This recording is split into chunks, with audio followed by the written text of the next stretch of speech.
Ay. Ang ganda mo talaga. Hindi kita matitiis. Para ka talagang lechon sa aking paningin. Ang sarap mong kainin. Aloy? Anak? Gumising ka na dyan. Mag-alas 10 na, oh. Marami ng customer na naghihintay sa'yo sa shop. Hindi ka ba papasok ngayon? Sayang naman din ang kikitain. Pang-dota ko na rin, anak. Bakit ka na? Anak, bangon na. Pang-dota ko na Sandali yun. lang muna eh.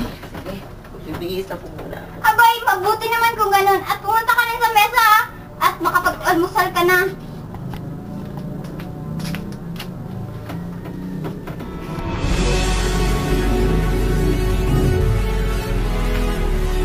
Isunod na sa imukuhan.